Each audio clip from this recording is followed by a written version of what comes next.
स्वागत आहे मित्रांनो तुमचं आर्या व्लॉग चॅनलमध्ये. तर आजच्या व्लॉगमध्ये आम्ही आर्यासोबत श्री त्र्यंबकेश्वर मंदिराच्या दर्शनास गेलो होतो.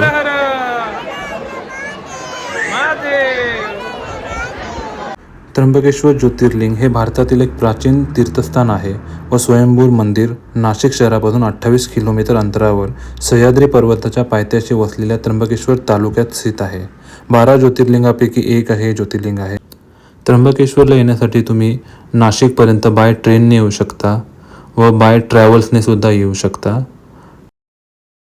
नाशिकवरून त्र्यंबकेश्वरचा एसटीचा प्रवास तुम्हाला 50 ते 70 रुपयामध्ये होऊन जाईल. तसेच तुम्ही नाशिकवरून विमानाने सुद्धा येऊ शकता व नाशिकमध्ये राहण्यासाठी लोकल हॉटेल भरपूर प्रमाणात आहे व त्याचप्रमाणे तुम्ही त्र्यंबकेश्वरमध्ये सुद्धा लोकल हॉटेल ऑक्युपाय करू शकता. हॉटेल रेट तुम्हाला 500 ते 2000 असू शकतात. त्र्यंबकेश्वरमध्ये तुम्हाला प्रायव्हेट कारने जर तुम्ही आला असाल तर पार्किंगची सोय उपलब्ध केलेली आहे. तसेच तुम्ही प्रायव्हेट लँडमध्ये सुद्धा पे एंड पार्कमध्ये तुमची व्हेकल पार्क करू शकता.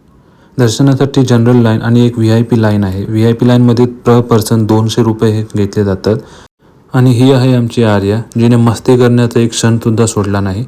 VIP लाईनचा पास बंद असल्यामुळे आम्हाला जवळपास 2.5 तास लाईनमध्ये लागून दर्शन मिळाले.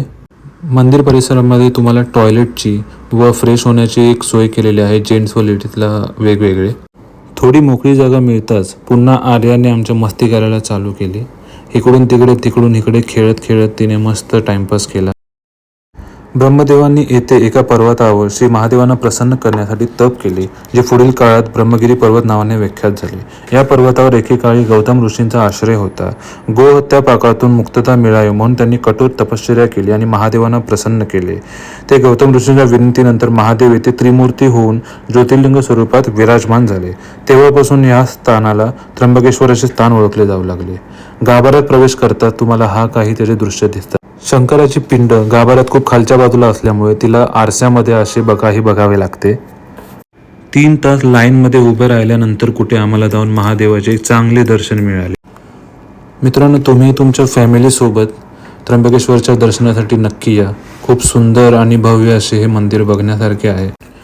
तुम्हाला व्हिडिओ आवडला असेल तर नक्की लाईक आणि सबस्क्राईब करा.